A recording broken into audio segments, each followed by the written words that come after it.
감자 술 커피. 섞어서 먹었어요. 섞어서. 커피가 진짜 맛있네. 고구마 피자 없었어요. 아 누가 골랐어? 죄송합니다. 본인이 고르셨네요. 아 죄송해요.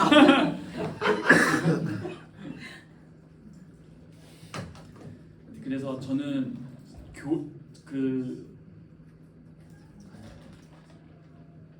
교리가 진짜 중요하다 생각해요. 저는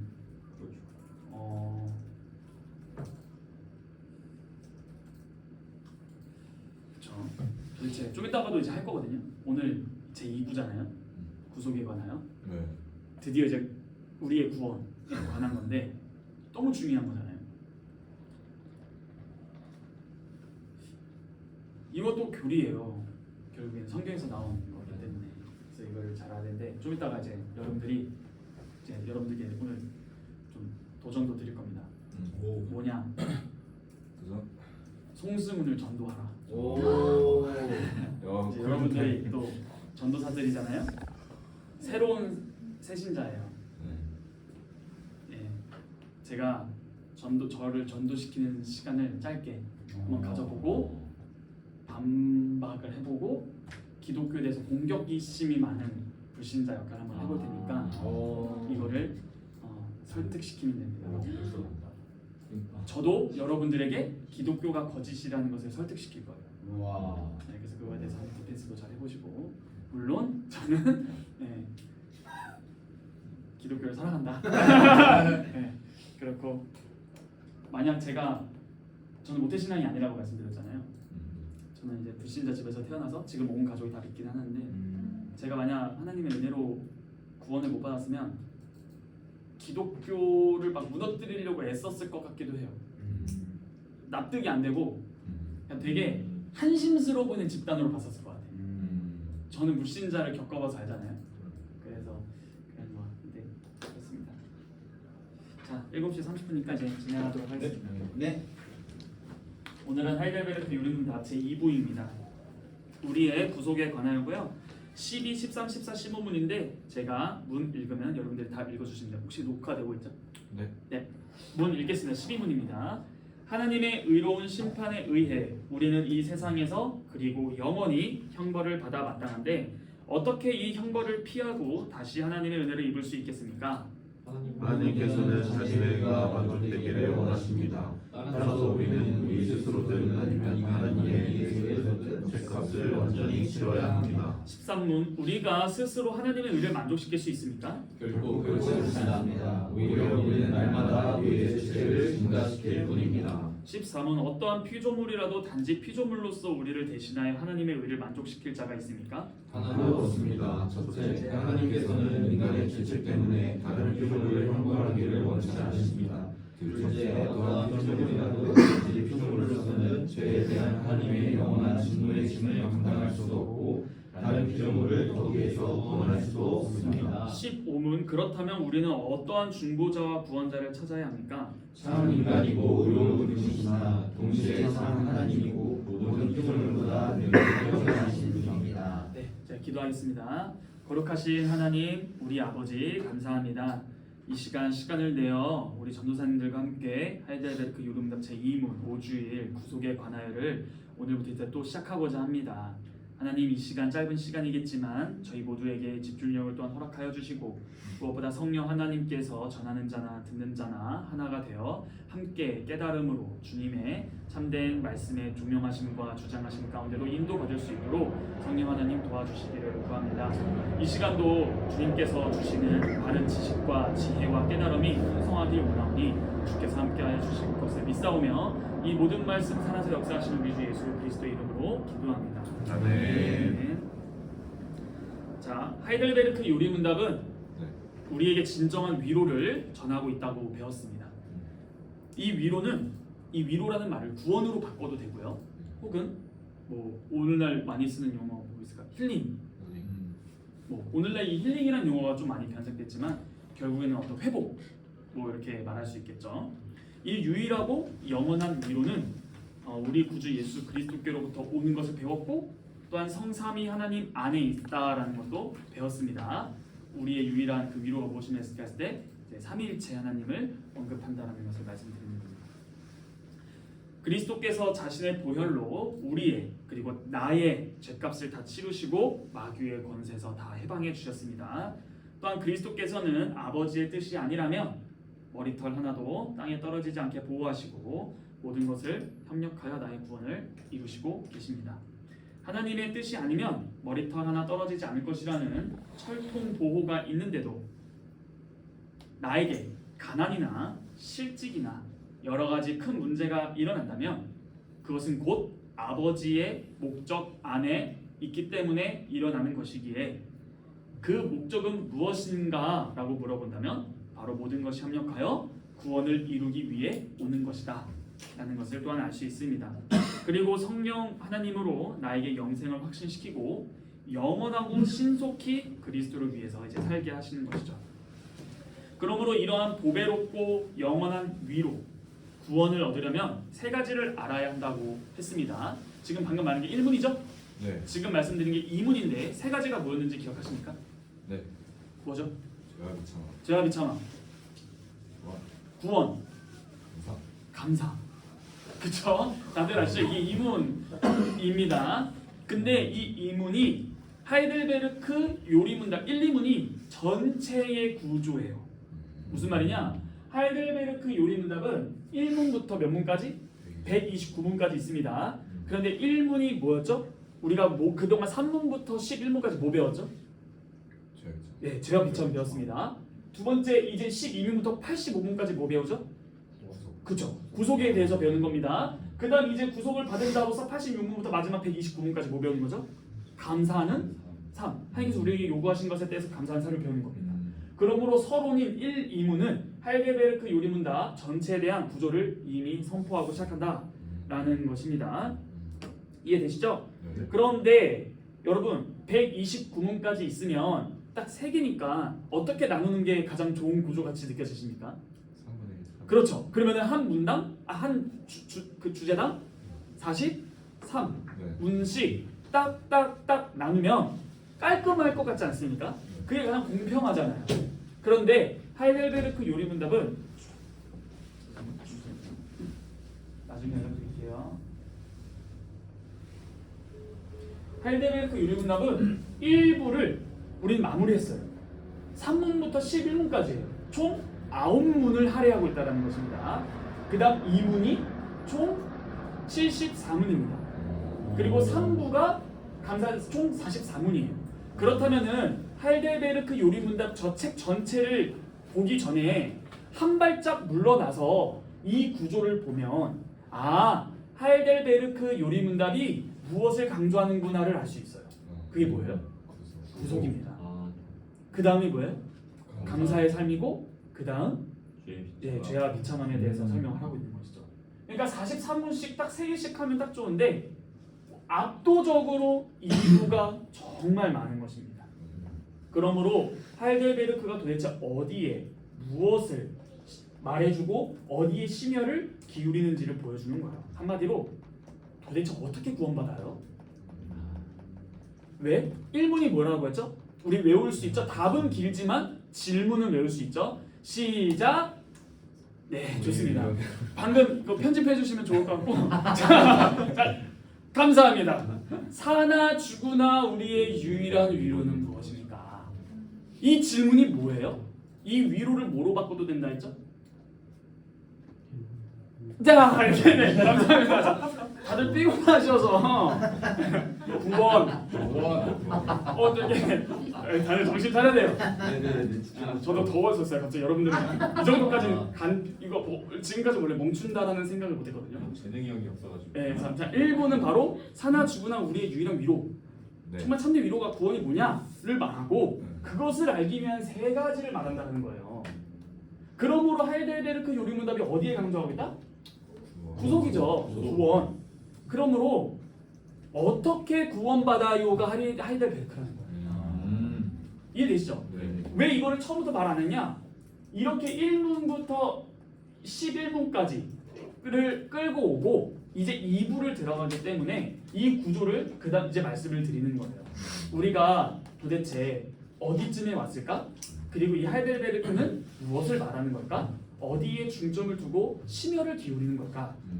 이 구조로 어느 정도 한 발짝 두 발짝 물러나서 보면은 바로 티가 나버리는 거예요.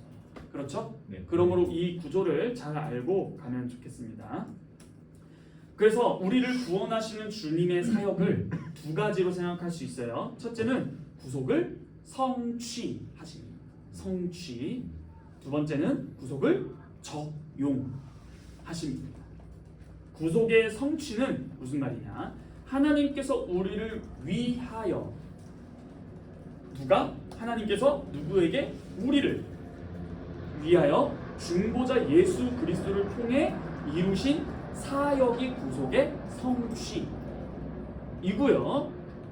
그리스도께서는 이 사역을 조직신화 자신의 비하라고도 말하는 낮아지심을 통해서 성취하십니다.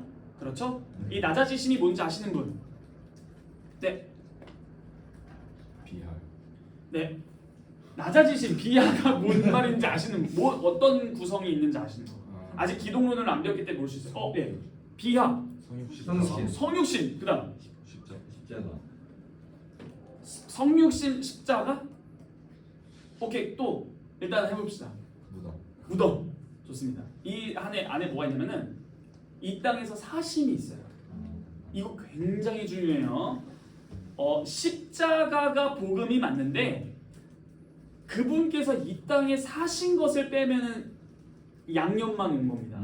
프레드가 아는 거예요. 그래서 비하는 뭐냐 정확히 말씀드리면 성육신, 이 땅에 거하시면서 사심, 죽으심, 무덤에 묻히심 이거죠. 그럼 낮아지심이 있다면 또 뭐가 있겠습니까? 높아지심, 승귀라고도 하죠. 그럼 그건 뭐가 있을까요? 부활하심, 승천하심, 보좌에 앉으심, 다시 오심. 이게 승귀, 높아지심이에요. 근데 방금 구속의 성취와 구속의 적용이라 했죠? 구속의 성취는 예수 그리스도를 통하여 하나님께서 이루신 것, 우리를 위하여 어떻게? 낮아지신 상태에서예요. 예수 그리스도가 낮아지신 상태에서 우리의 구속을 이루십니다.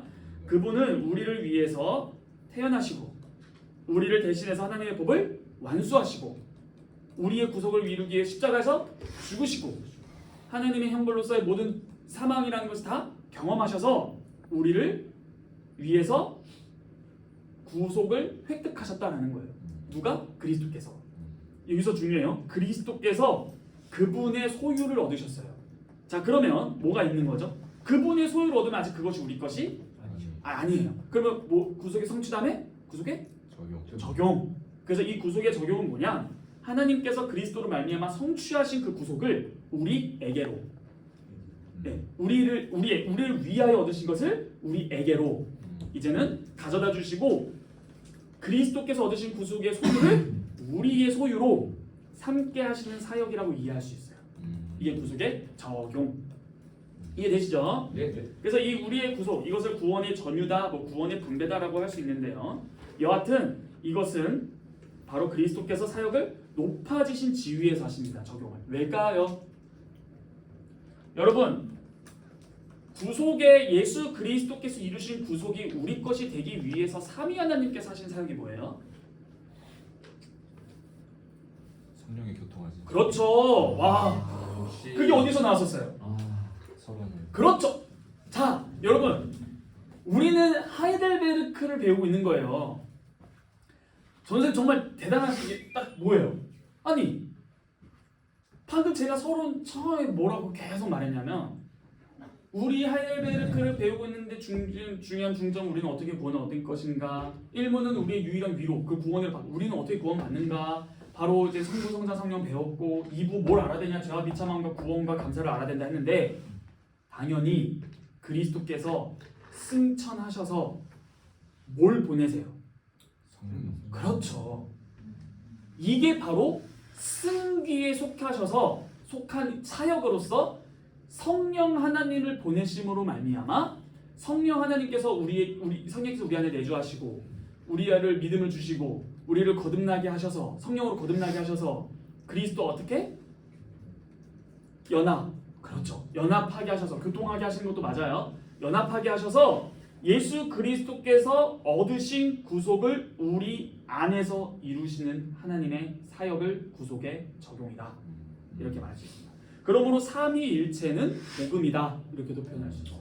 아버지께서 작정하신 모든 구원에 대한 계획을 성자께서 이루시고 성령께서 적용하신다. 그래서 삼위일체 하나님의 사역을 잘 알아야 하겠습니다. 네. 그러므로 5주일, 6주일 오늘 몇 주일이죠? 5주일이죠? 네. 5, 6 다음 주까지 구속의 성취에 대해서 말해요. 이해되시죠? 네. 그리고 이러한 구속이 중보자 우리 주 예수 그리스도를 통해서 획득됐다고 선포하고 고백합니다. 그 다음 7주일부터 31주일까지 85문까지 쫙 뭘까요? 구속의 적용에 대해서 배웁니다. 그래서 이것이 우리 구속의 적용을 어떻게 우리가 구원을 얻죠? 뭘로 말미암아? 믿음으로 말미암아 이루어진다고 이제 고백을 하는 것을 배울 거예요. 도대체 그게 뭔가? 그러므로 구속의 성취뿐 아니라 구속의 적용 또한 사실 모두 하나님의 사역인 게 믿음으로 그것을 적용한다면 성경에 따라 믿음은 하나님의 선물이다. 그래서 우리가 한 것은 없이 온전히 하나님의 사역입니다. 그래서 그리스도께서 우리를 위해 죽으시고 우리에게 구원을 모든 것을 다 이루시는 삼위 하나님의 역사를 우리가 1, 2문을 통해서 알 수 있습니다. 자, 여러분 구속 무슨 뜻이에요? 여러분 이게 구속이에요. 네. 이것도 구속이에요. 네. 이 구속과 이 구속의 차이가 뭘까요? 왼쪽은 구속. 네, 그 구속. 오른쪽은 이게 속받칠 속이에요. 속받칠 속. 근데 여기서 중요한 게요. 이 속받칠 속자의 부수인 이거 있죠. 네. 이게 뭔 줄 아세요?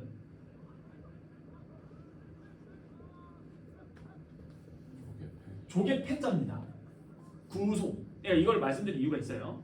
자, 이 구속은 속자는 속받칠 속이고 저 속자의 부수는 조개 패자인데 옛날에는 돈 대신 조개 껍질을 썼죠. 조개 껍질을 썼고 조개 껍질을 주고 받는 것은 곧 돈을 주고 받는 것과 같았어요. 그렇다고 해서 그냥 해변 가가지고 아무나 이렇게 쓸어가지고 하는 그게 아니라 값지고 좋은 조개로 거래를 했겠죠. 그러므로 저 속자는 돈을 주고 사고 파는 것을 의미합니다. 속자가 구속자가요. 속자가요. 그러므로 구속은 뭐예요? 값을 치르고 구원하다. 구가 뭐냐면 저 구원하다. 구출하다. 뭐 그런 거. 그래서 값을 지불하고 구원을 한 거죠. 그래서 이게 값을 지불하고 사오다. 그게 구속입니다. 그럼 이 안에는 우리가 구속을 받았다라고 했을 때 값을 지불. 그 값이 뭐예요? 그렇죠? 예수 그리스도의 보혈. 그다음 어디서 사온 거예요? 죄의 노예에서. 사탄의 나라에서 사랑하시는 하나님 사랑하시는 아드님의 나라로 우리가 옮겨졌다. 그거를 믿는 거죠. 그게 바로 구속입니다. 이해되시죠? 네. 좋습니다. 자, 제 1부는 이제 본격적으로 들어가는데 제 1부는 하나님의 의라는 말로 마무리합니다. 그게 11문이죠. 그래서 11문에서는 이렇게 말을 해요. 죄는 지극히 높으신 하나님의 어미를 거슬러 짓는 것이므로 하나님의 공의는 이 죄에 대해 최고의 형벌, 곧 몸과 영혼의 영원한 형벌을 내릴 것을 요구합니다 하는 말로 1부를 마무리해요. 하나님의 의로 마무리합니다. 그러니까 제 2부에 들어왔으니까 2부의 주제가 뭐라고요? 와, 구속이다. 그러므로 우리의 죄와 하나님의 의에 대해서 이야기하는 것이 이제 끝나고 우리의 구원과 하나님의 사랑에 대해서 이제 가르쳐 주겠지? 라고 기대해요. 그렇죠? 그런데 12문을 봅시다. 질문이 뭐냐? 하나님의 의로운 심판에 의해 우리는 이 세상에서 그리고 영원히 형벌을 받아 마땅한데 라는 질문을 해요. 그렇죠? 12문에서요. 이것은 앞에 나왔던 표현이에요. 무슨 표현? 신문입니다. 신문에서 그 죄들을 이 세상에서 그리고 영원히 의로운 심판으로 형벌하실 것입니다 하고 대답을 했는데 12분에서 그 말을 그대로 받아서 하나님의 의로운 심판에 대해서 말하고 있는 거예요. 자, 이 구속에 대해서 가르치니까 죄를 회개하는 단계는 끝났고 이제 구원을 즐기는 단계가 들어왔겠다 라고 쉽게 넘어가지 않아요. 구속의 단계에 들어왔는데 여전히 하나님의 의와 심판을 계속 언급해요. 그렇죠? 이게 굉장히 의미심장한 겁니다. 왜 그럴까요? 구속은 죄랑 분리되지 않고 긴밀하게 연결되어 있기 때문에 이렇게 가르치는 거예요. 구속에 대해서 가르치는데 하나님의 사랑, 하나님의 구원, 기쁨 이거를 가르치지 않고 여전히 하나님의 의, 심판을 가르치는 이유는 애초에 구원이 죄와 분리되지 않기 때문에 그렇습니다. 그러므로 5주일에서 여러분들이 12, 13, 14, 15분을 보면 가장 많이 나오는 말이 뭔지 아십니까? 하나님의 의입니다. 구원인데 하나님의 의라는 말이 제일 많이 나와요. 왜요? 하나님의 구원을 가르치면서 하나님의 의를 이야기하는 것은 하나님의 의를 제외하면 하나님의 구원에 대해서 이야기할 수가 없기 때문이에요. 그러므로 하나님의 의와 하나님의 구원은 완전하게 긴밀하게 연결되어 있다는 겁니다. 그래서 12문의 첫 번째 보면 하나님의 의로운 심판 이렇게 나오고요. 그 다음 답에 보면 하나님께서는 자신의 의가 이렇게 나오고 13문에서도 우리가 스스로 하나님의 의를 이런 식으로 하나님의 의가 굉장히 많이 언급되고 있다는 사실을 발견할 수 있습니다. 자, 근데 여러분은 이 12문, 13문이 마음에 잘 와닿으세요? 딱 읽었을 때 미쳤다. 와, 좀 잘 와닿으세요? 12, 13문 읽으시면 별로 안 그렇죠? 솔직히 어렵기도 하고 구원에 대해서 말하는데 오늘부터 구원에 처음 시작하는데 12문 딱 들어가서 구원에 별로 안 와닿죠. 구원이 오늘 이게 포인트예요. 아니 주제가 구속이라며 방금 우리의 유일한 위로 그 힐링이 되는 게 아니라 내용이 딱딱하고 너무 고압적이고 어렵고 힐링은 무슨 스트레스가 더 쌓여요 라고 느낌이 들지 않습니까? 우리의 유리문답은 구원받는 길이 무엇인지를 가르칠 때 기억하세요. 다시 유리문답은 구원받는 길이 무엇인가에 대해서 가르칠 때 구원을 말하기 전에 무엇을 말하고 있다? 하나님의 의로운 심판에 대해서 말을 하고 그리고 그 의로운 심판에 따른 형벌을 먼저 말한다는 걸 알 수 있어요. 이거 반드시 잘 기억하셔야 돼요. 이게 놀라운 점이고 왜 놀랍냐? 우리의 예상을 뛰어넘기 때문이에요. 아니 구원은 힐링 아닌가? 요리문답은 그렇게 말하고 있지 않는다는 거예요. 구원이 뭐냐? 하나님의 의와 심판과 형벌이다. 엥? 그러므로 우리의 허를 찌르는 게 역설적으로 12, 13분이라는 거예요. 구원이라는 주제를 시작했는데 왜 여전히 죄와 비참함에서 뭔가 남아있는 듯한 느낌? 그러므로 11문까지 죄와 비참한 우리 죄인이구나. 근데 딱 12문 시작하자마자 주제가 구속에 대하여니까 아싸 구원이다 했는데 하나님의 의로운 심판과 형벌이 나오면서 답에서는 하나님의 의가 만족되어야 된다라고 그렇게 시작을 한다라는 겁니다. 그럼 여러분들이 질문할 수 있어요. 전사님 잠시만요. 12문에 은혜 나오는데요. 맞습니다. 그 은혜는 구원의 은혜를 가리키는 거예요.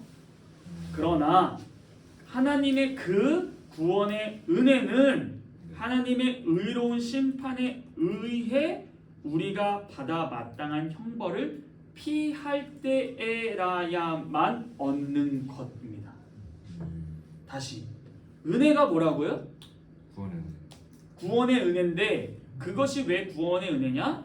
하나님의 의로운 심판을 벗어나는 것이 구원의 은혜라는 거예요. 그렇죠? 그러므로 이 구원과 은혜가 하나님의 의, 심판, 형벌과 떼어지지 않고 있다라는 말입니다. 그러므로 구원의 길을 알려주는 첫 마디를 이런 말로 시작할 것이라고 우리는 예상하기 되게 어려웠고 12, 13문을 읽을 때 우리는 당황하기 시작하는 겁니다. 그런데 바로 이것이 우리의 믿음의 선배들, 우리 김윤현 전사님께서 말씀하셨듯이 웨스트민스터 신앙고백서는 청교도들이 작성했습니다. 그리고 할델베르크도 당시에 그런 당대에 작성된 문서들이죠. 우리의 믿음의 선조들은 구원에 대해서 이해할 때 이렇게 이해했다라는 거예요. 구원에 대해서 이해하게 할 때 항상 뭘 먼저 말했다? 심판, 하나님의 의, 하나님의 형벌을 먼저 말하는 것이 구원에 대한 태도였다라는 거예요. 구원은 죄로 말미암은 하나님의 의의 손상과 그 만족을까지의 형벌과 심판과 분리되지 않기 때문입니다.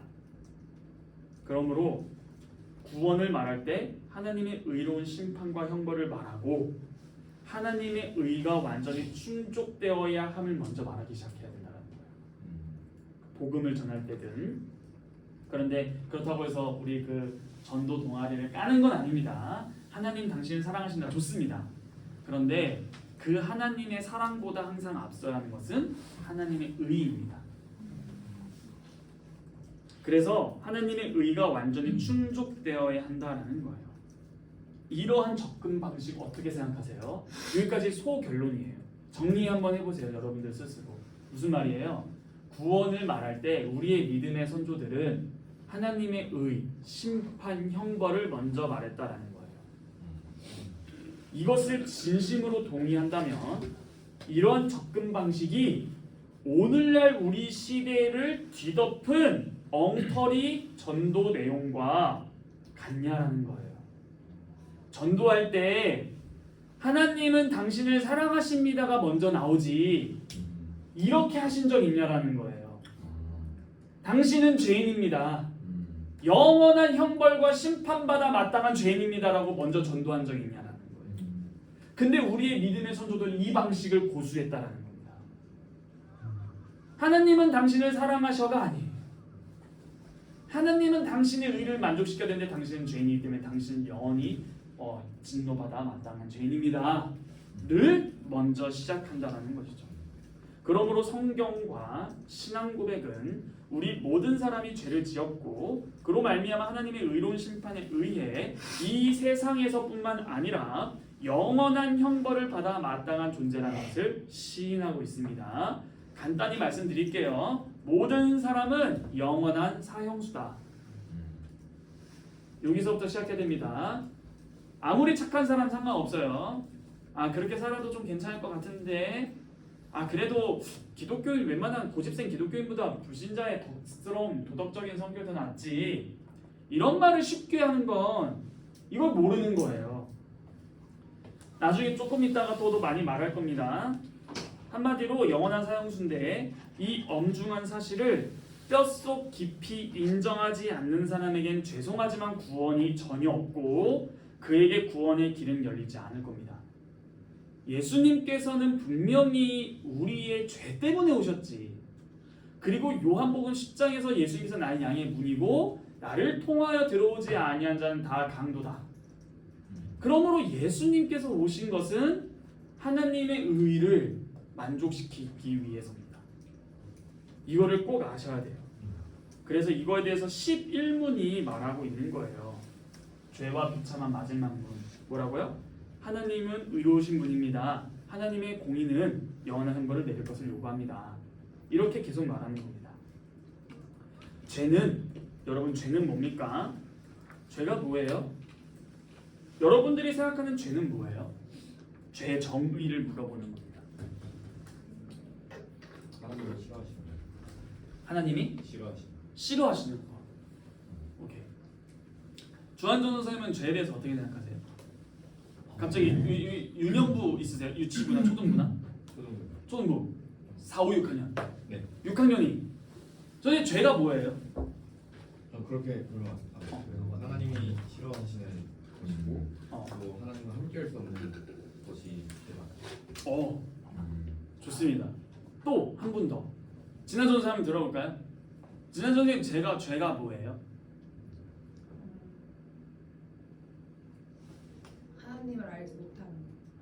하나님을 알지 못하는 거. 좋습니다. 여러분 죄는 누구에게 짓는 거예요? 예를 들어 제가 소망전도사님 일단 때렸어요. 안 때렸어요. 제가 받겠습니다. 그러니까 근데 기사 예시가 좋지 않아서 제가 홍준 선생을 때렸어요. 그럼 전 죄를 누구에게 짓는 거예요? 1차적으로 홍전도사님이시지 않을까? 다들 그렇게 생각해요. 홍준사님 부모님. 부모님. 오. 좋습니다. 다들 대부분 그렇게 생각하는데 사실 죄는 하나님께 짓는 겁니다. 왜요? 여러분 다윗이 여러분 생각하는 다윗의 죄 중에 악랄한 죄 하나 기억나시는 거 있으시죠? 네. 뭐죠? 봤어요. 불륜 저지르고 거기서 끝나지 않고 죽이죠. 그러면은 다윗은 누구에게 범죄한 거예요? 봤어요.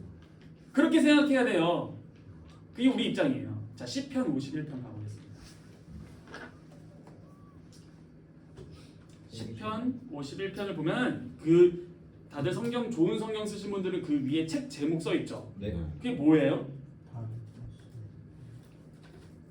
다윗이 바세바와 동침한 후 선지자 나단이 그에게 왔습니다. 그렇죠. 다윗이 밧세바와 동침한 후 선지자 나단이 그에게 왔을 때 지으시라는 거예요. 근데 4절 한번 읽어주시겠어요? 내가 주께만 범죄하여 주의 목전에 악을 행하였사오니 주께서 말씀하실 때 의로우시다 하고 주께서 심판하실 때 순전하시다 하리이다. 처음에 뭐라고 했어요? 내가 주께만 범죄하여 주께만 범죄했대요. 에이, 다윗 거짓말쟁이. 다윗은 밧세바와 우리아한테 범죄했는데, 근데 다윗이 뭐라고 고백해요? 주께만 범죄했대요. 그러므로 여러분 죄는 사실 하느님께만 짓는 겁니다. 엄밀한 의미에서요. 왜요? 제가 방금 홍전도사님을 때렸을 때 홍전도사님께 죄를 지은 게 아니라 하나님께 죄를 짓는 겁니다.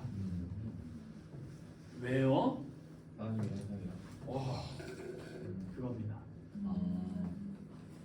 죄는 하나님께만 짓는 겁니다. 불신자들이 이럴 때 있죠? 나는 예수님 별로 믿지도 않아. 믿지는 않는데 믿지도 않아. 그렇죠? 그러니까 나는 뭐 딱히 예수님과 나쁜 관계도 아니고 좋은 관계도 아니고 그냥 그게 죄입니다. 왜요? 왜 그게 죄일까요? 이건 좀 어렵다. 왜요? 우리 윤선생 아니 나쁜 짓을 하지 않았어요. 전도를 했는데 예, 저도 예수님에 대해서 되게 호의적이에요. 아버지를 아버지로 인정하지 않기 때문에. 오, 그렇죠. 이거 우리가 죄는 하나님께만 짓는다라고 생각했을 때, 그러면 하나님께만 짓는다 했을 때, 자, 죄악이란 말 들어보셨죠? 네. 죄악은 죄와 악의 합성어잖아요. 오케이, 이 개념을 알면 이제 잘 이해되실 거예요. 악이 뭐예요? 악한 것. 그러니까 악한 게 뭐예요? 악해. 악이 뭐예요? 선의 결핍. 기준에 좀 넘어간 선을 넘는 선 넘네. 하나님을 거스르는 거. 악의 기준은 이거예요. 미리 다음부터 말씀드리면 모든 악은 죄는 아니에요. 근데 모든 죄는 악이에요. 자, 무슨 말이냐? 악의 정의가 되게 중요해요. 악 이거 해석대 말고 악은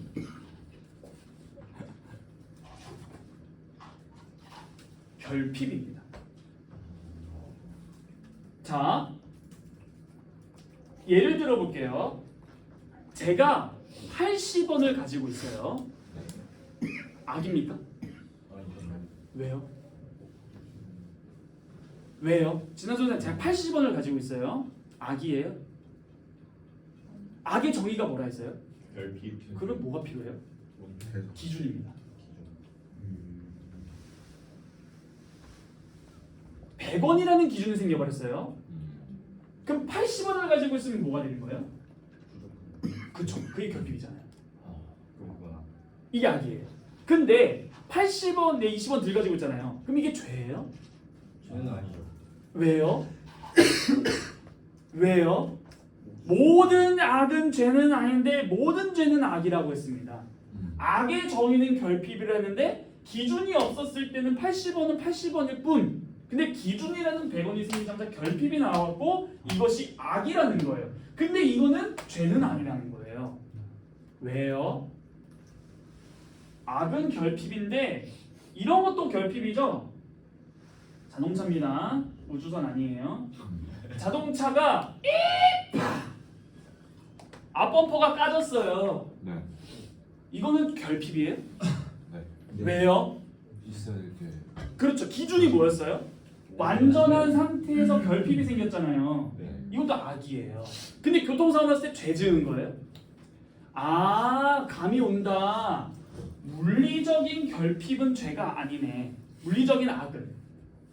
물리적인 악. 또한 어떤 그 사회적인 악도 결핍은 죄는 아니네. 그럼 뭐가 죄일까요?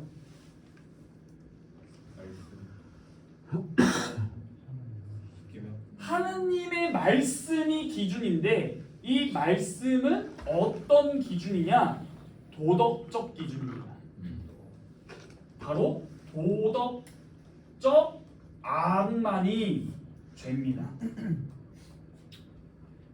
하나님을 사랑해라. 이웃을 사랑하라. 도덕적이죠? 네.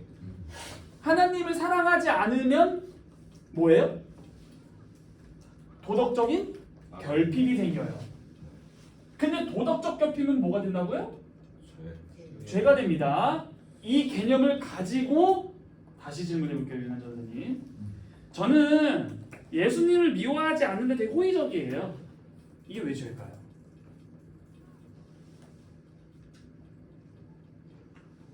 예수님을 믿지 않는 자체가 예.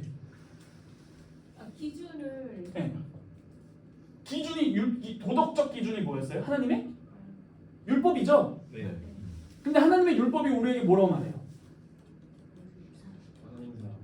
어떻게 사랑하라 해요? 나 외에는 다른 숨기지 그리고 그렇죠. 뭐라고요? 다시. 마음을 다하고 뜻을 다하고. 그게 무슨 뭐예요? 크라이테리아.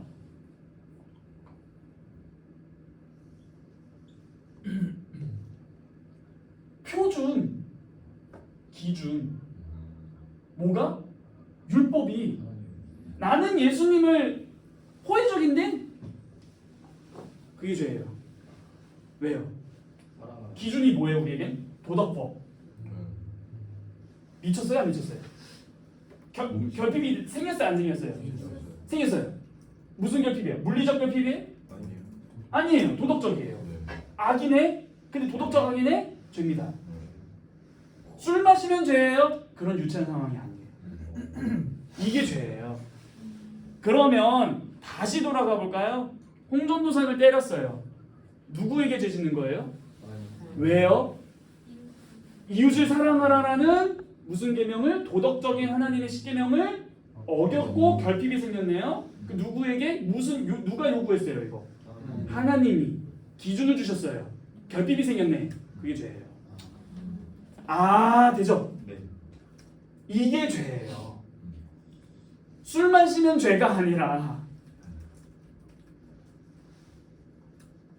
오케이? 그러면 우리는 날마다 죄 짓는 겁니다. 아닌데요. 유재석 씨 선한 일 하는데요. 그게 죄라고요.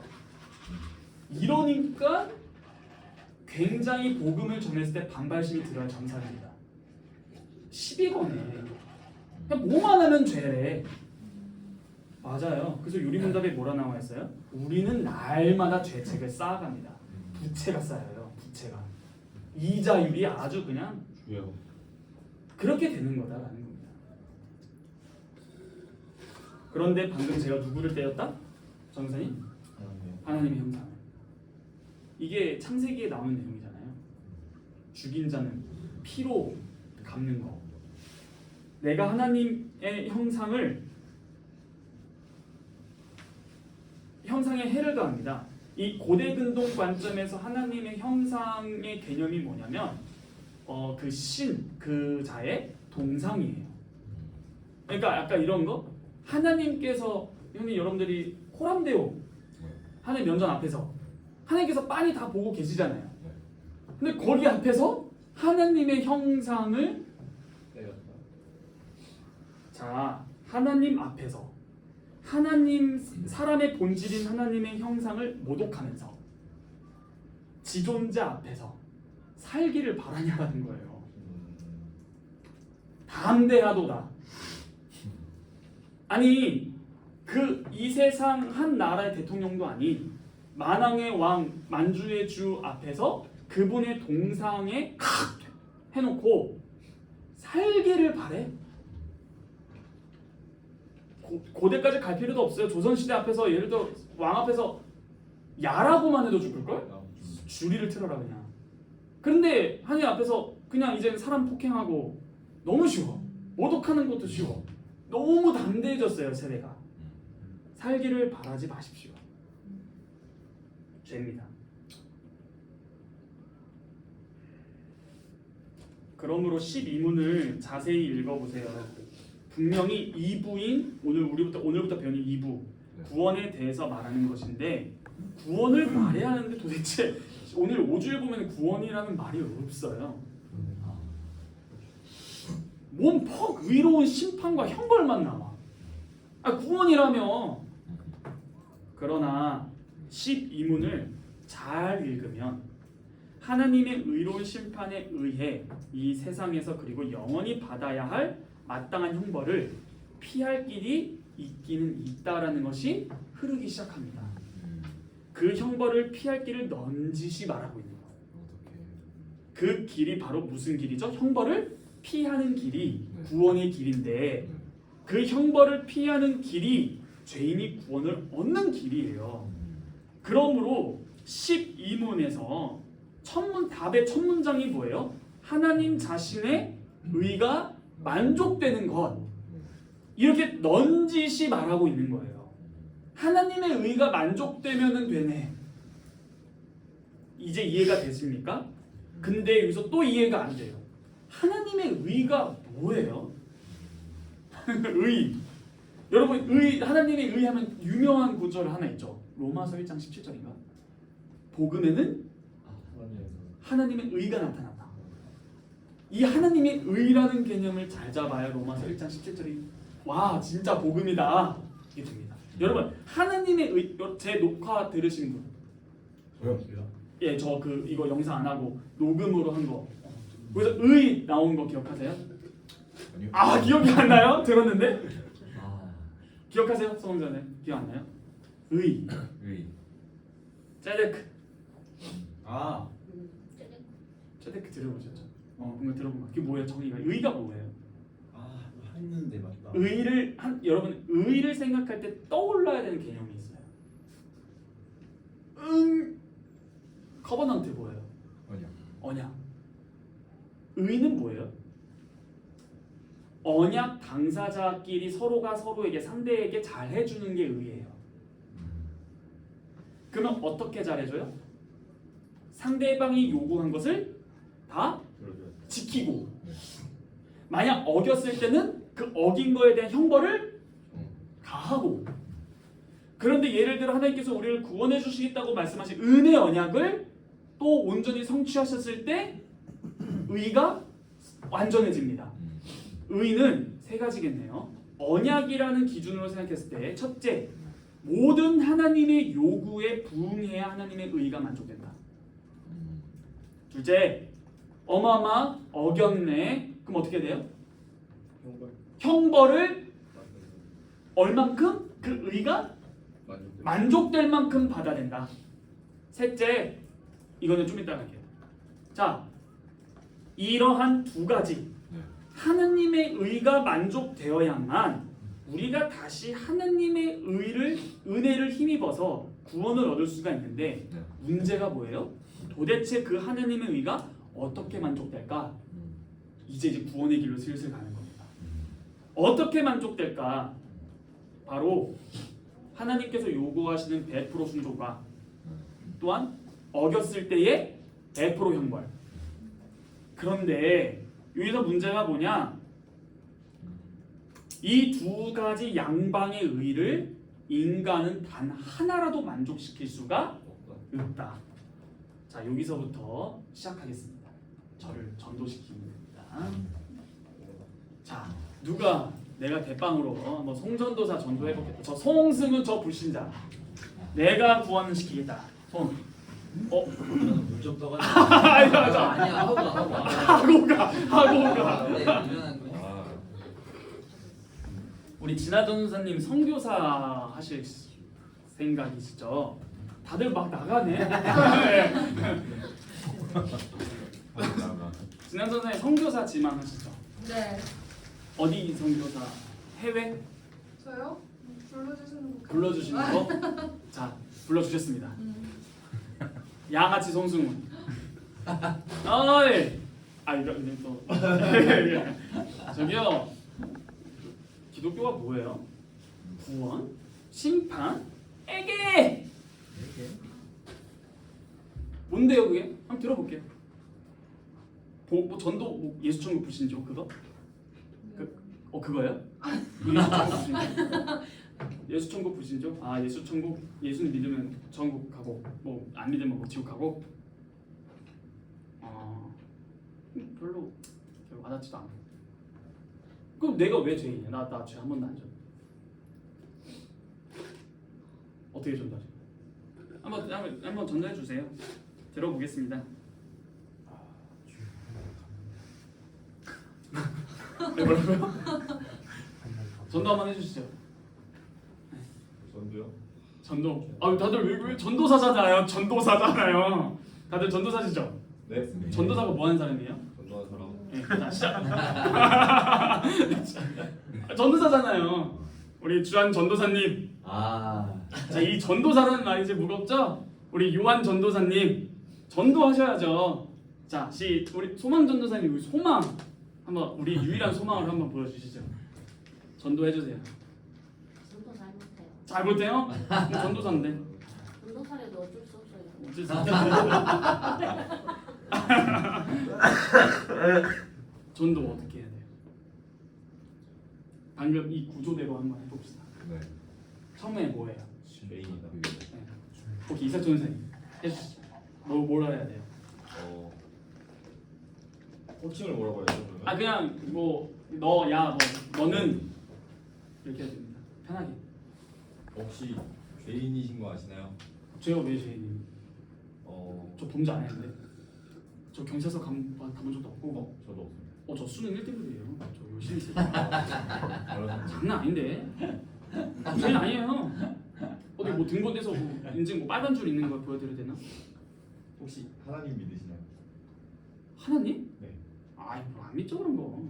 그게 죄. 그게 죄예요? 네, 그게 죄입니다. 그렇구나. 그게 죄예요? 그럼 다 죄인이네.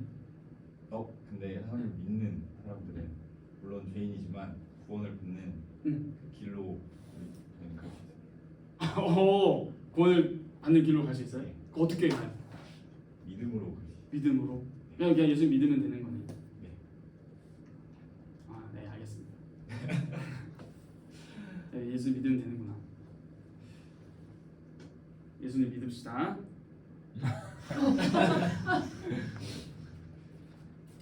자, 이건 제가 여기서 말한 적은 제 실화를 이제 말씀드릴게요. 저는 밖에서 전도하는 거 싫어합니다. 전도사. 왜냐면요, 밖에서 전 종교 얘기하는 거 싫어해요. 야, 전 신학생이 돼가지고 그런 거 싫어하면 어떡해? 그런데 많이 했어요, 전도를. 전도할 수 있는 상황이 생겼었어요, 많이. 그래서 이런 실화로 이런 질문이 옵니다. 막 얘기를 하다가 근데 너 기독교인이라며? 네, 기독교인이에요. 예수 믿으면 천국 가고 안 믿으면 지옥 가고 그거 맞지? 이렇게 질문이 왔었어요, 실제로. 그때 제가 라고 안 했어요. 왠지 그렇게 하면 그래 알았어 뭐 예수 좀 높으신 줄 그래도 너희들이 그 구호 이렇게 될 것만 같아요. 그래서 제가 저의 성질을 건드린 거죠 상대방이. 그랬습니다. 예수 믿고 믿으면 천국 가고 안 믿으면 지옥 간다고 하셨는데 그럼 예수님이 뭘 믿어야 돼요? 라고 역질문했어요. 그때 상대방이 그러네? 예수님이 뭘 믿어야 돼? 그 다음 제 질문이 네 당신은 죄인입니다 였어요. 진짜 이렇게 말했어요. 죄인입니다. 근데 상대방이 웃더라고. 웃어요. 저도 같이 웃었어요. 근데 눈은 안 웃고 이렇게 입만 웃었다가 어느 정도 사그러 들었을 때 죄 안 지었죠? 나도 죄 안 지었는데 부모님 속성인 좀 다른데 그러면 당신이 생각하는 그 죄라는 개념과 성경이 말하는 죄라는 개념이 다르겠네요. 그렇대요. 우리는 죄인입니다 라고 이제 바뀌고 왜 우리가 죄인이냐 시조 아담으로 이제 가는 거예요. 우리의 인류의 첫 조상인 아담이 하나님의 명령을 어김으로 우리가 죄인이 됐습니다. 그럼 상대방이 또 웃어요. 어떤 질문 나올 것 같아요? 그게 왜 내 죄야? 아니 그 아담이 지은 죄가 왜 내 죄야? 어떻게 설명해야 돼요? 아담은 모든 인류의 대표입니다. 이해가 안 되실까봐 3가지나 예시를 들려드릴게요. 하면서 그때 실화예요. 첫째, 한 집안의 가장이 망하면 가장만 망합니까? 가정도 망합니까? 둘째, 한국 국가대표 선수가 축구 뛰어서 이겼는데 당신 기쁘십니까? 12명이 이겼는데 왜 대한민국이 이긴 겁니까? 그 12명이 이긴 겁니까? 셋째, 북한에서 김정일이 내려와가지고 탕 탱크 빵 쏴가지고 북한이 이겼다 칩시다. 그때 당신의 집 앞에 와가지고 당신을 검거하면은 당신 이럴 겁니까? 내가 싸웠어? 내가 싸웠냐고 나 안 싸웠어. 그 말이 돼요? 이 3가지 특징이 뭐예요? 대표성입니다. 아담이 죄 지은 게 우리랑 뭔 상관인데? 라고 말하는 것은 아담의 대표성을 잘 모르셔서 인류의 대표입니다. 그런데 그 인류의 대표인 아담이 하나님의 명령을 어김으로 영원히 진노를 받아 마땅한데 그것이 바로 모든 인류에게 다 전해졌습니다. 그러므로 나도 너도 다 지옥 갑니다. 근데 지옥이 얼마만이에요? 시간이? 영원입니다. 그러면 이러겠죠 상대방이. 아 너무하네. 그래 내가 죄인인 거 알겠어. 근데 유한하잖아. 근데 왜 무한한 용벌을 받아? 예시를 들어드릴게요. 제 옆에 건장한 남성 청년이 있고 제 오른쪽에 3살짜리 어린 여아가 있습니다. 제가 이 건장한 남성 청년을 딱 때렸어요. 경찰서에 끌려갔습니다. 경찰관이 이래요. 어이 우리 체형도 비슷하고 다 큰 남자들끼리 화해하고 합의 봐. 자 됩니까? 네. 나쁘다고 느껴져요? 아니요. 합의 봐. 네. 이 정도는 괜찮을 것 같아요. 네. 합의 봐라 합의 봐. 야 너가 때렸지? 너 500만 원 그냥 주고 더 깊게 가지 마. 되죠? 이거는 좀 될 것 같아요. 근데 제가 똑같은 힘과 똑같은 걸로 3살짜리 여아를 팍 때립니다. 경찰서에 끌려갔어요. 경찰관이 이럽니다. 합의 봐. 돼요? 안 됩니다. 왜요? 슈퍼주스 5개 끝나.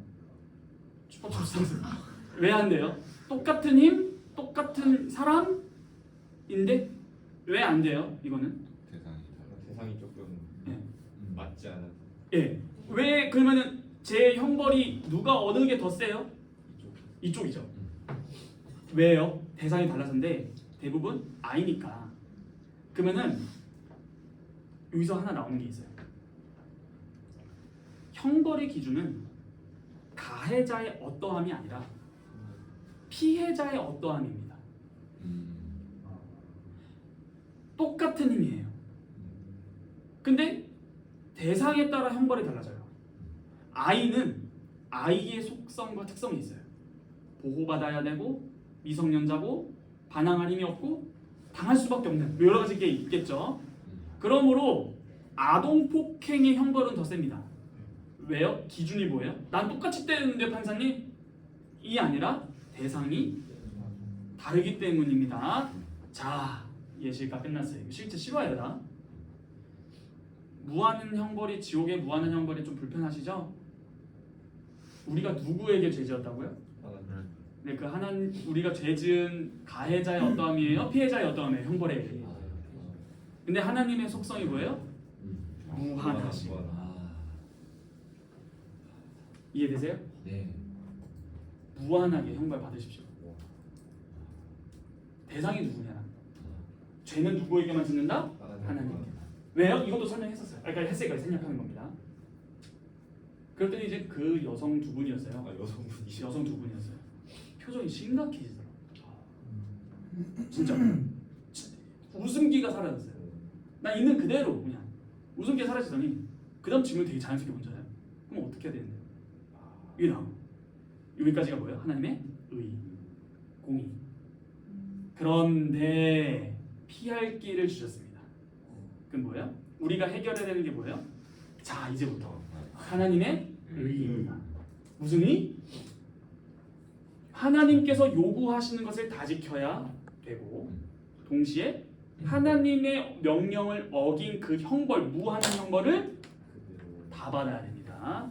죄는 누가 졌어요? 사람이 졌어요. 누구에게? 하나님께. 이걸 어떻게 할까? 이게 인간의 공정입니다. 우리가 하나님의 그 요구를 다 지킬 수가 없어요. 그러므로 하나님의 의가 만족이 안 되네. 저 둘째. 우리가 죄를 지어서 하나님으로부터 영원한 형벌을 받아야 돼. 그래야 하나님의 의가 만족될 거잖아요. 그거 돼요? 왜 안 돼요? 유한하니까. 진퇴양난. 하나님 앞에 서 있는 죄인의 공경. 그런데 예수 그리스도께서 바로 이 두 가지 의를 만족시킵니다. 어떻게? 자, 하나님의 모든 요구인 게 뭐죠? 율법을 이 땅에서 다 순종하셨습니다. 이게 신학적 용어로 뭐죠? 능동적 순종. 그런데 우리가 받아야 할 죄가 뭐예요? 무한함이죠? 무한한 존재는 누구밖에 없어요? 신. 그 예수님이 누구냐? 완전한 하나님이요 완전한 사람이십니다. 하나님의 무한한 형벌을 만족시킬 자는 하나님밖에 없습니다. 그러므로 그 하나님께서 육신을 입으사 완전한 사람이 되셨어요. 왜요? 죄는 누가 졌어요? 그러니까 인간이 책임져야 되잖아. 동시에 그거를 다 만족시키기 위해서 뭐가 필요하다? 무한함이 필요해요. 그러니까 완전한 하나님, 완전한 사람이신 예수님께서 우리의 그 죄의 무한한 형벌을 담당하셔서 하나님의 의를 만족시키시고 이 땅에서 하나님께서 요구하시는 모든 율법의 행위를 다 지키심으로 만족시키셨다. 하나님의 의가 다 만족됩니다. 그러면 다시 첫 번째 질문 돌아가요. 예수님 믿으면 천국 가요? 그것만으로는 이제는 이 설명이 있었으니까 그러면 그러한 모든 의를 만족시키신 하나님의 의 앞에서 처절한 인생인 죄와 비참함인 인생이 그리스도를 하나님께서 보내주심으로 그가 모든 하나님의 의를 만족시키셔서 그를 믿으면 그가 이루신 모든 의가 너 거 된다. 그러므로 예수님을 믿으면 구원을 얻습니다. 거짓말 하나 안 보태고 이렇게 끝났어요. 복음이 전도가 끝났어요. 저는 원하지 않았습니다. 근데 그 두 분이 어디 교회 다니세요? 저도 그 교회 갈게요. 그러셨어요. 근데 제 대답 아니요. 저 따라오지 마세요. 그냥 좋은 근처에 교회 많으니까 가셔서 목사님 거기 교회 가셔서 아무데나 가셔서 목사님한테 다시 잘 배우세요. 하고 그냥 나갔어요. 이게 실화입니다. 자, 그러므로 복음 전도는 구원이란 우리의 어떠한 상태인지를 인식해야만이 그게 느껴지는 거예요. 우리가 왜 어떻게 해서 죄인이 되었는가? 바로 하나님의 의로운 요구를 지킬 수 없다. 인류의 조상인 아담부터 이렇게 설명을 하셔야 됩니다. 이해되시죠?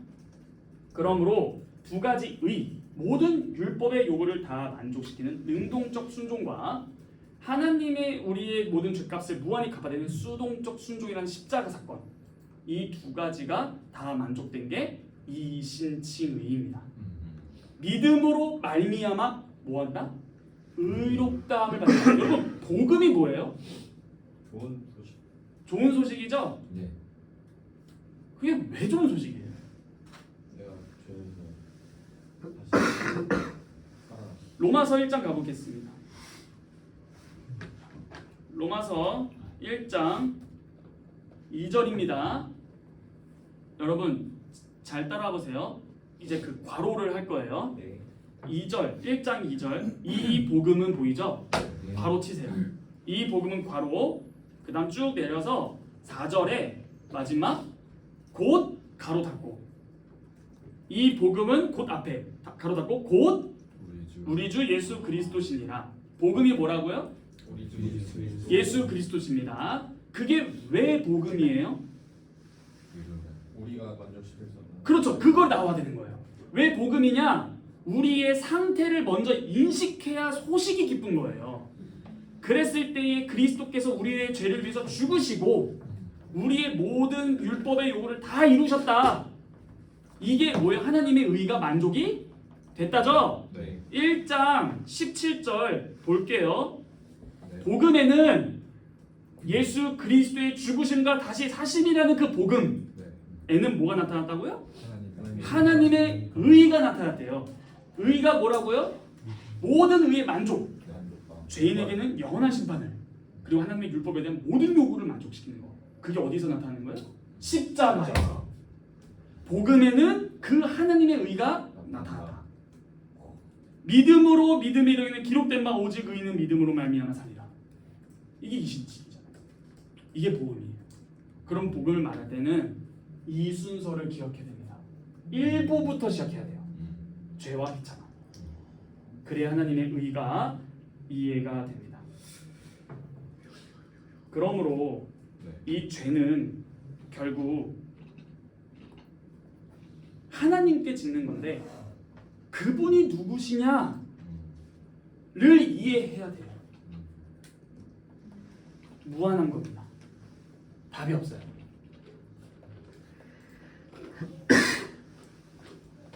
그래서 살짝 힌트를 드리면 이런 말도 할 수 있어요.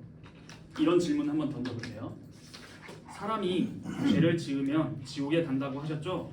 사람은 유한한 존재가 아닌가요? 그렇다면 그가 지은 죄도 유한한 죄이기 때문에 무한한 형벌이라는 지옥에 가기엔 부당하지 않나요? 어떻게 답할 수 있습니까? 이렇게 답변해드릴게요. 시간상. 물론 죄는 유한한 피조물이 유한한 시간 속에서 행한다는 의미에서 유한합니다. 하지만 형벌의 기준은 그것도 죄고 또 형벌의 기준 설득하는 것도 두 가지 변증이에요. 형벌의 기준은 죄를 범한 시간상의 길이가 아니라 죄의 내적 속성에 달렸습니다. 어렵죠? 쉽게 말해서 이런 말 들어보셨죠? 한순간의 부주의가 평생을 후회하게 만든다. 똑똑한 사람들은 이미 이해하십니다. 한순간의 부주의가 평생을 후회하게 만듭니다. 그러므로 한순간 부주의했으니까 한순간만 후회해야 돼요? 그렇죠. 그러므로 죄의 속성은 시간상의 길이가 아니라 죄의 내적 속성에 달렸다라는 겁니다. 그러므로 이 땅의 정부에 의해서도 어떠한 실수로 말미암아 나의 생명이 영원히 끊어지기도 합니다. 하나님은 우리를 그런 식으로 대하십니다. 바로 지존자에 대해서 범했다는 의미에서 우리의 죄는 무한합니다. 그러므로 우리는 하나님의 의의 기준을 완전히 충족시킬 수도 없고 충족 못 시킨 죄에 대한 값을 치를 길도 없어요. 이것이 바로 하나님 앞에 서 있는 죄인, 바로 모든 인류의 곤경입니다. 그러므로 이런 걸 인식한다면 하루만 살아도 우리 주님께서 가르쳐 주신 기도가 생각나야 됩니다. 뭐죠? 우리의 죄를 사하여 주옵소서. 이것이 13문입니다. 읽겠습니다. 우리가 스스로 하나님의 의를 만족시킬 수 있습니까? 답. 결코 그렇지 않습니다. 오히려 우리는 날마다 우리의 죄책을 증가시킬 뿐입니다. 어떻게 하루를 살면 하루를 사는 만큼 죄만 더 쌓여요. 하나님의 의를 충족시킬 수가 없어요. 그런데 이런 또 질문할 수 있어요. 저번에 우리 성근 전도사님, 유성근 전도사님이죠? 네. 유성근 전도사님이 질문하셨었어요. 우리도 착한 일 하지 않습니까? 선행하잖아요. 선행. 불신자들도 이 질문이 나중에 나올 2부에 62문 질문이에요. 제가 미리 가져왔습니다. 62문. 하늘과 말이죠. 인간 이렇게 질문해요. 아니 내가 무슨 맨날 죄만 짓나? 내가 뭔 마귀야? 나 선도해. 나 기도도 해. 내가 무슨 마귀인 줄 아나 봐. 자, 62문입니다. 우리의 선행은 왜 하나님 앞에서 의가 될 수 없으며 의의 한 부분이라도 될 수 없습니까? 이게 질문이에요. 답. 하나님의 심판대 앞에 설 수 있는 의는 절대적으로 완전해야 하며 모든 면에서 하나님의 율법에 일치해야 합니다. 그러나 우리가 이 세상에서 행한 최고의 행위라도 모두 불완전하며 죄로 오염되어 있습니다. 이게 답이에요. 자, 여러분 전적 타락, 전적 무능력 들어보셨죠? 네. 이해하시는 분이 이거 개념. 전적 타락, 전적 무능력인데 막상 세상에 나가면 세상 사람들이 선해요, 안 해요? 선해요. 전적 타락이라면서요. 아닌데? 전적 타락이 아니잖아요. 유재석 씨 기부도 잘하시잖아요. 기독교인 아니어도. 전적 타락 아니네. 근데 죄성 네. 거 아니에요? 전적 타락에 대해서 이해해야 되는 방식 하나 알려드릴게요. 제 예시로 하겠습니다. 여기 컵이 있어요. 물이 가득 갖다 칩시다. 근데 누군가가 저를 미워해서 변기물 스포이드로 이렇게 쭉 짜서 그래서 한 방울만 넣었어요. 한 방울. 네, 그리고 마실 수 있는 사람. 와 대박. 원효대에서 해골물처럼. 자, 이게 무슨 말이냐? 이런 사람이 없어요. 1% 그 한 방울만 덜어내고 마셔야지. 자, 이게 전적 타락이에요. 물이 선이 99% 있는데요. 이미 다 오염됐다고. 아니, 버릴 뿐만 아니라 컵도 씻어야 돼. 이게 전적 타락이에요. 전적 타락을 오해한 증상 중 하나 뭐냐면 전적 타락했기 때문에 맨날 살인만 하는 줄 알아. 그게 아니에요. 다 오염됐다고. 그 사람이 이 세상에서 선을 해도 하나님 보시기 뭐예요? 똥물이에요. 이게 하나님 앞에서 의로워요? 더러워요. 이게 전적 타락이에요. 그래서 우리가 방금 하나님의 의를 양방향 다 지킬 수가 없죠. 이게 전적으로 무능력하다는 거예요. 이해되시죠? 이게 전적 타락, 전적 무능력 교리예요. 이해되십니까? 네. 그러므로 우리가 인간이 선을 행한 데서 괜찮은 거 아닌가? 이런 생각하시면 안 된다라는 거예요. 그래서 하나님의 의를 만족시켜야 하는데 우리는 둘 다 못하는 겁니다. 어느 방면으로도 완전히 무능력해요. 그래서 다 빵점이에요. 하물며 수능에서는 OMR 카드에서 자대고 하면 쭉 끄면 4분의 1, 5분의 1이라도 맞을까요? 근데 우리는 다 틀립니다. 하나님 앞에서. 이게 뭐예요? 우리의 자신의 힘으로는 구원을 얻을 자력 구원은 애초에 성경에 가르치지 않는다. 그러므로 펠라기우스, 세미펠라기우스, 아르미니우스 다 틀렸습니다. 우리의 힘으로 얻을 수 없어요. 그래서 우리의 구원은 우리의 밖에서 우리에게로 오는 것이에요. 여러분, 이상훈 교수님 수업 때 그 조나단 에드워즈, 이상훈 교수 엄청 좋아하시잖아요. 네. 그 조나단 에드워즈의 저는 다 읽어봤는데 그 의지의 자유가 대박이에요. 의지의 자유가 대박인데 그걸 미국에서 읽었었는데 이런 내용이 되게 소름 끼쳐요. 밤 새벽에 그 시차 적응이 안 돼서 다 이렇게 지금 그냥 책 이렇게 읽고 있었어요. 이렇게 불 켜놓고 스탠드 켜놓고 있는데 혼자서 유레카 외쳐가지고 어머니 깨가지고 혼나가지고 막 그랬었는데 그 무슨 내용이 나오냐? 알미니우스랑 싸우는 내용이에요. 알미니우스가 뭘 주장해요? 항병파. 우리 도르트 신조가 뭐죠? 튤립 교리잖아요. 네. 아시죠? 네. 튤립 교리가 왜 나왔어요? 알미니우스가 먼저 공격을 선방칩니다. 정확하게 반대. 그 전적 타락의 반대 뭐예요? 부분적 타락. 그럼 뭐가 타락을 안 했다? 뭐가 안 한 거예요? 자, 제가 말 너무 어렵나요? 전적 타락이죠 우리는. 네. 그러면 알미니우스가 뭘 먼저 공격했다는 거예요? 부분적 타락. 그 부분적 타락이 뭐야? 타락한 게 있고 타락 안 한 게 그럼 뭐가 타락 안 했다고 주장하는 거예요? 아미니우스들. 가만 보자. 머리카락? 뭐가 타락 안 했어요? 아미니우스들 주장하는 게 의지입니다. 그래서 뭘 주장하는 거예요? 내가 하나님을 믿고 안 믿고에 대한 자유 의지는 나에게 있다. 그렇죠? 네. 이거에 대해서 아미니우스파의 주장이 그거예요. 우리의 의지는 기울어진 운동장이 아니다. 공평하다. 오염이 안 된다. 내가 그리스도를 선택 안 할 자유가 누구에게 있다? 나에게 있다. 부분적 타락이에요. 근데 이거를 에드워즈가 기가 막히게 헛소리 하냐면서 철학적으로 반박하는 게 되게 대박. 그거 알려드릴게요. 책의 내용입니다. 50대 50이라 했지? 어느 쪽으로도 기울어지지 않는 의지. 내가 그게 헛소리인지 왜 헛소리인지 알려줄게. 너희들은 그게 되게 공평하다 생각하지? 자, 질문해보자.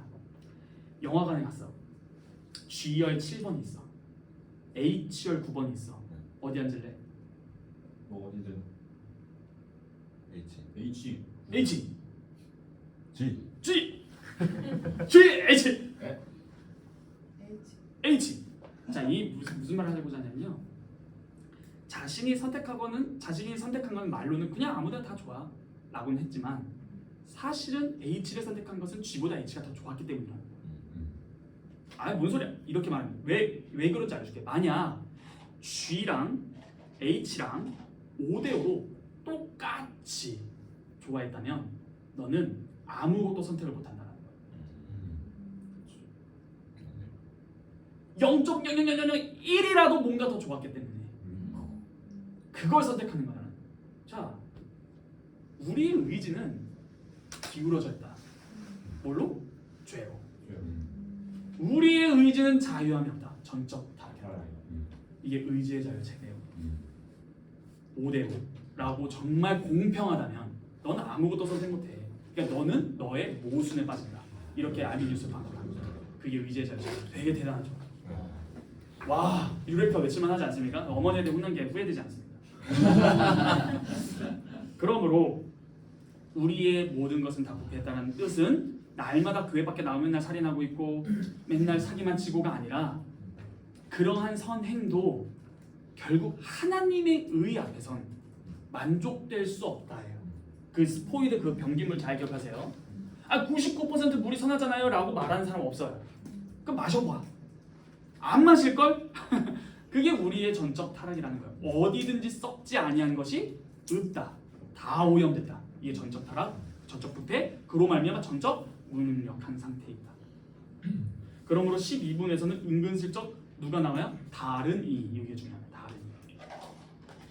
우리가 무능한 존재이기 때문에 다른 의를 말하고 있어요. 그래서 12문이랑 13문에서 무엇을 말하려고 하느냐?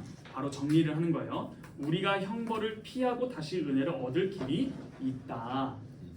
이게 바로 구속에 대한 2부의 시작입니다. 그래서 먼저 하나님의 의로운 심판과 형벌을 선포를 하지만 이렇게 어마무시무시한 길을 피할 길이 있다라는 은근히 말하는 게 바로 다른 이라는 단어가 나와요. 다른 이. 우리의 구원을 이야기할 때 인간의 기준이 아니라 하나님의 기준으로 접근하는 것이 가장 중요합니다. 뭐라고요? 하나님의 기준이요. 뭘 말할 때? 구원을 말할 때. 그래서 하나님의 의를 말하는 거예요. 이해되시죠? 하나님의 기준이에요. 그래서 처음에 12문, 13문을 하나님의 관점으로 구원을 생각하는 버릇이 없는 사람들에게 이것이 굉장히 어색하다는 거예요. 그렇죠? 왜요? 다 내 기준이니까. 그래서 힐링이 아니라 스트레스예요. 그러나 지금 말씀드리는 게 성경적인 방법이에요. 이 구원은 우리가 그리고 내가 받아야 됩니다. 그럼 반드시 그 하나님의 의를 거칠 수밖에 없어요. 그래서 이 구원을 말할 때 나의 상황, 나의 기준, 나의 수준으로 생각하지 않고 반대로 하나님의 입장에 서서 구원을 생각해야 되는 거예요. 그래서 하나님의 의가 만족돼야 된다고 계속 말하는 거예요. 이것이 구원의 핵심적인 선결 과제입니다. 하나님의 의를 어떻게 만족시키는가. 이 사실을 놓치면 큰일 나는 거예요. 그래서 이러한 사상을, 이러한 개념을 세상에서는 이해하기가 너무 어려워요. 이 세상에서의 정치가 있는데 이 세상에서의 정치의 핵심은 잘 먹고 잘 사는 문제죠. 그러나 하나님의 말씀은 이 땅의 문제를 말하지 않고 하늘의 관점, 하느님의 기준을 말하고 있는 거예요. 그래야만 우리에게 구원의 길이 있어요. 근데 여러분 거의 다 끝났거든요. 질문 하나 한번 해볼게요. 왜 12문과 13문이 허를 찌르는 말씀인지 아세요? 우리가 계속 지금 12문, 13문 이 5주일에서 뭘 강조하고 있다 했죠? 이거 진짜 집중하셔야 돼요. 그러니까 그거는 제1부고 12문부터 시작하는 제2부에서 뭐를 부소. 그건 주제고 어떤 말을 많이 하고 있다고 했잖아요. 하나님의 의. 네. 자, 오케이. 자, 이거에 대해서 여러분 설교 소스 이제 갑니다. 자, 제일 좋아. 설교 소스 가요. 유후. 자, 좋습니다. 자, 기다렸다. 이거 하려고 졸음 참았다. 자, 이게 왜 허를 찌르는 거냐? 여러분 법정 가보신 분? 가보셨어요? 재판 거 진행하는 거 보셨어요? 그거 어떻게 진행돼요? 엄숙하게 진행되는데 안 가도 상식이 뭐예요? 누가 있죠? 등장 인물들이 있잖아요. 재판장, 검사, 변호사, 피고. 피고가 죄인이죠.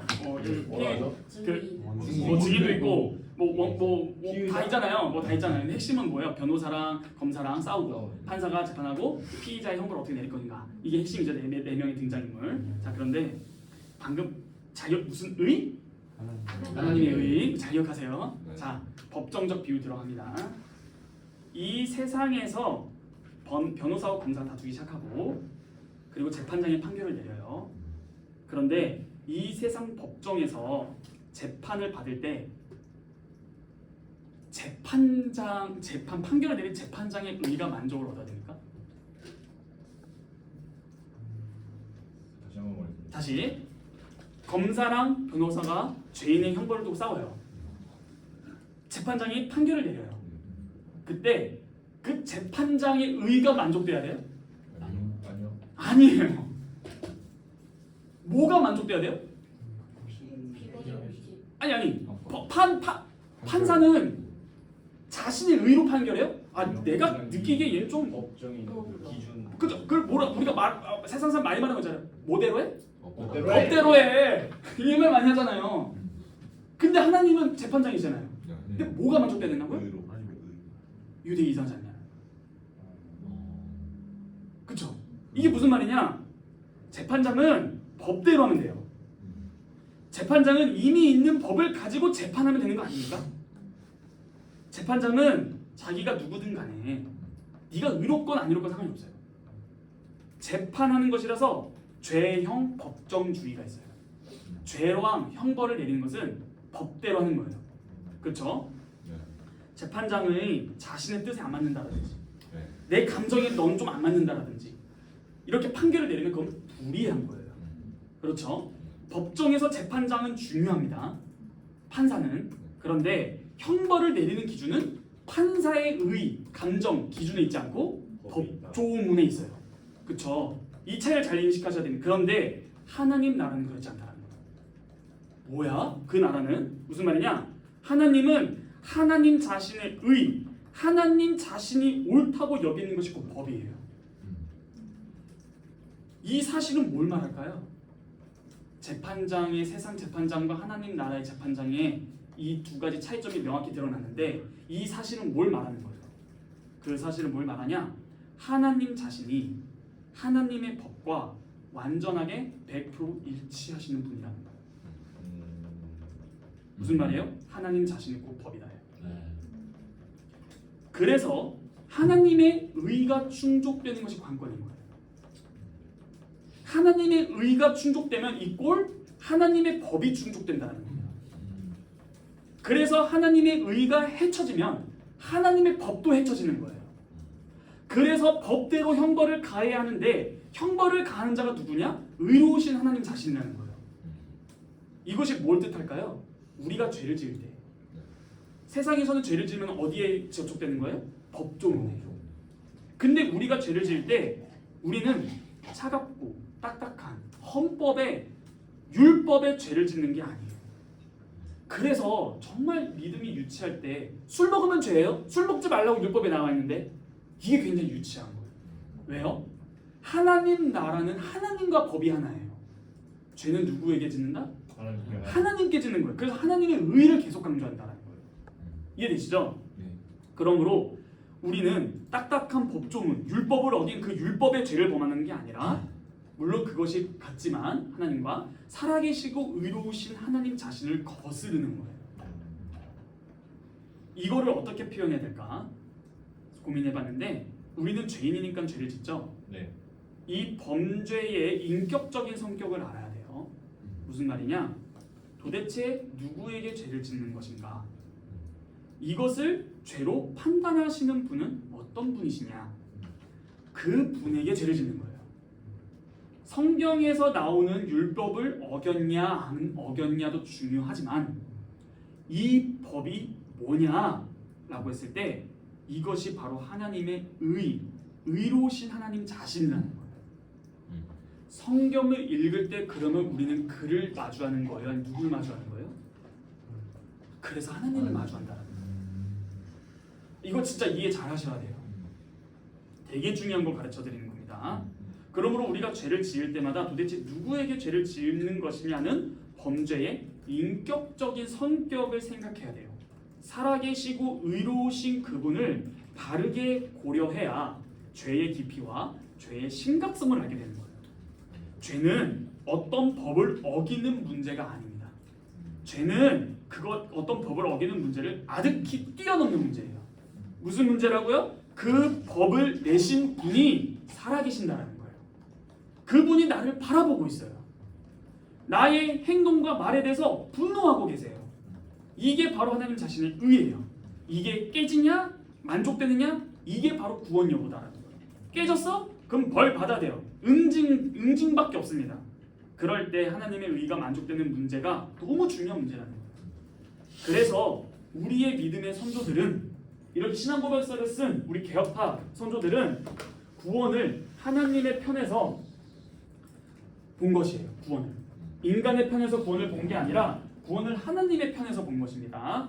그래서 하나님의 의가 형벌이든 완전한 순종이든 그 의가 충족되어야 하겠다는 사실을 봤던 것이고 온 우주에서 가장 중요한 사실을 인식했던 것이 바로 이 구원을 찾은 문제예요. 구원은 하나님 입장에서 생각해야 된다는 겁니다. 그러므로 구원을 받았다라는 말이 뭘까요? 여러분, 구원을 받았다라는 말이 뭐예요? 하나님 위주로 생각하게 되었다라는 거예요. 그러니까 여러분 이거를 논리적으로 잘 따라와야 돼요. 구원을 받았다는 게 뭐예요? 천국 갑니다. 이게 내 위주예요. 내가 어떻게 되는 거. 근데 그게 아니라 구원은 하나님의 의가 만족돼야 된다 했죠.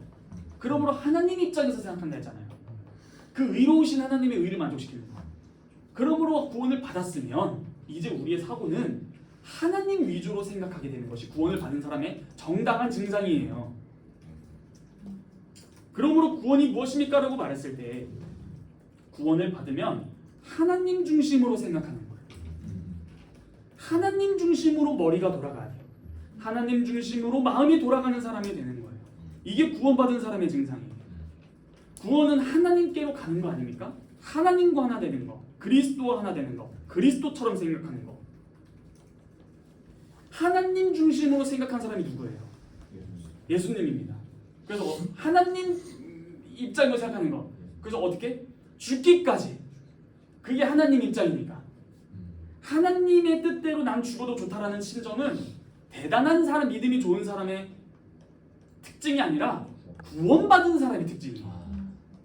어떤 특별한 믿음 좋은 사람이 난 순교할게. 너무 믿음 좋다 야. 그게 아니에요. 순교하냐 안 하냐, 믿음 좋냐 안 좋냐 문제가 아닙니다. 너무 유치해요. 이것은 하나님 위주로 생각하는 거예요. 이게 예수님께서 보여주신 거예요. 나는 내 뜻을 이루려 온 것이 아니요 하늘에 계신 내 아버지의 뜻을 이루었고 하늘에 계신 내 아버지의 뜻대로 행하는 자라야 내 형제다. 하나님의 의가 만족되기 위해서 나는 죽어도 좋다는 것이 예수님의 순종이에요. 하나님 아버지의 뜻이 이루어져야 됩니다. 하나님의 의가 만족돼야 되는 거예요. 그래서 너희는 이렇게 기도하라. 하늘에 계신 우리 아버지여, 이름이 거룩히 여김을 받으시옵소서. 나라의 마옵시고 뜻이 하늘에서 이루어진 것 같이 땅에서도 이루어지고. 자꾸 하나님 위주로 생각하는 거예요. 그러므로 하나님의 의가 만족되어야 한다 하면서 죽기까지 순종하신 분이 예수님이시고, 그러면서 하나님의 의가 만족되었고 그 하나님의 의가 만족된 예수님에게 우리가 연합을 했기 때문에 우리도 하나님 위주의 생각을 하기 시작하게 됐다라는 것이 구원받은 사람의 증상이 아니겠습니까? 구원받은 사람은 이 길을 가는 거예요. 그런데 어찌된 게 어떻게 전도했길래 구원은 따먹고 천당은 확보했고 그 다음은 내 복과 내 유익을 위해서 구한다? 이런 싸구려 구원이 어디 있습니까? 성경이 언제 그렇게 가르쳤어요?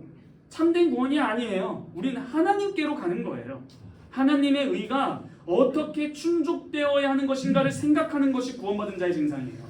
도대체 그분의 의가 충족되어야 한다. 그러므로 나의 삶이 바뀌기 시작하는 거예요. 마지막입니다. 여러분, 하나님의 의, 하나님의 말씀이라 했죠? 이거 말씀드리고 마무리하겠습니다. 히브리서 4장 12절로 13절입니다. 이거 말하고 마치겠습니다. 히브리서 4장 12절로 13절입니다. 누가 한번 읽어주세요. 하나님의 말씀은 살아있고 활력이 있어 좌우에 날선 어떤 검보다도 예리하여 혼과 영과 및 관절과 골수를 찔러 쪼개기까지 하며 또 마음의 생각과 뜻을 판단하나니 지으신 것이 하나도 그 앞에 나타나지 않음이 없고 물의 결산을 받으실 이에 눈앞에 만물이 벌거벗은 것 같이 드러나느니라. 여러분, 이게 많이 들어보셨죠, 이 말씀? 근데 이 말씀이 뭐 말하고 있는 줄 아세요, 지금?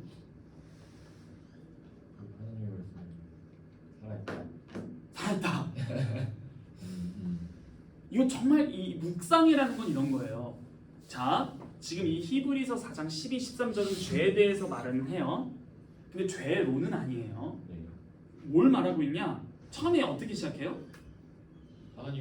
하나님의 말씀은 그 밑에 그거에 대한 설명이죠.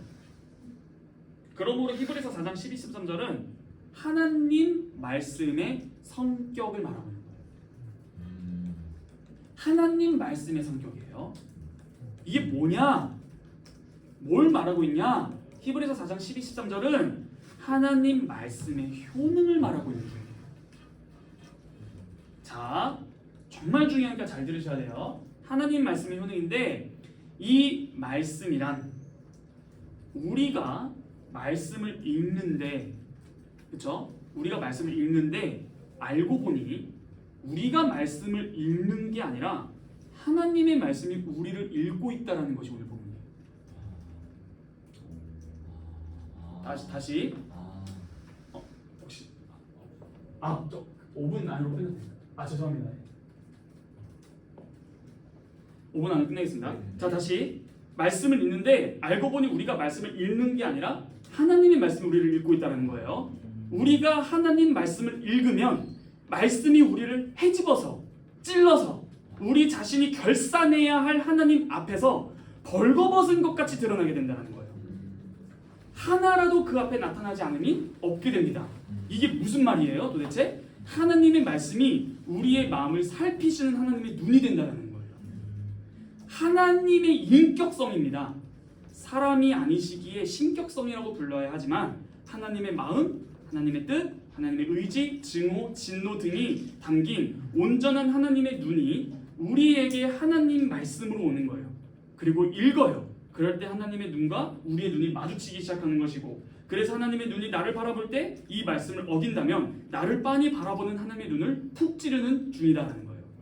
그러고도 살기를 바라십니까? 하나님의 말씀과 법이 살아있다라는 원래 의미가 이거예요. 하나님의 말씀이 살아있다는 게 뭐예요? 하나님의 말씀이 우리를 지켜보는 하나님의 눈이고 우리가 말씀을 읽는다 알고 그 말씀이 나를 읽는 중이라는 거예요. 왜요? 나중에 다 계수할 거예요. 보고 계시는 거예요. 그래서 우리는 하나님의 말씀 앞에 서는 거예요. 그래서 하나님 말씀을 읽을 때마다 우리는 두려운 거예요. 우리의 마음의 자세가 엎드려야 하는 것이고 우리를 보는 그분의 눈앞에 서는 게 말씀을 읽는 중인 거예요. 그러므로 요리문답 전체가 가르치는 게 뭡니까? 경건한 사람의 특징이 바로 이것이다라고 하는 것이면서 살아계신 하나님에 대한 숭엄한 의식, 즉 하나님 위주로 생각해라. 이것이 바로 요리문답을 지배하고 있는 거예요. 구원을 생각할 때도 살아계신 하나님 앞에 나는 선다. 어떻게 해야 되지? 난 이제 갈 곳이 없구나. 이것을 알고 순종하든지 죄를 짓든지 하나님 앞에 공경에 처한 인간을 제시하고 있는 거예요. 이것을 기억하시고 이제부터 다음 주부터 이제 2부에 대해서 본격적으로 이제 배우도록 하겠습니다. 자, 기도하겠습니다. 거룩하신 하나님 아버지 감사합니다. 하나님의 말씀은 오히려 우리를 읽고 계십니다. 너 지금 그거 그만해야 될 텐데. 내가 너 부른 거 맞는데 너 지금 뭐 하는 거지? 너 나중에 다 개수한다. 내가 너를 읽고 있고 보고 있다. 전도를 할 때도 가르친 대로 해라. 믿어도 바르게 믿어라. 주님, 이것이 주의 말씀이 오늘날 우리에게 요구하는 것입니다. 주님, 저희가 주 앞에 회개하고 주님 그렇습니다. 딴소리 헛짓거리 하지 않게 저희를 불쌍히 여겨주시고 은혜로 저희를 보호하소서. 이 모든 말씀 살아서 역사하신 우리 주 예수 그리스도의 이름으로 기도합니다. 네, 수고하셨습니다. 지금 밖에 끝나야 돼서 나가겠습니다. 수고하셨습니다. 죄송합니다. 오늘은 질문은 못 받을 것 같네요.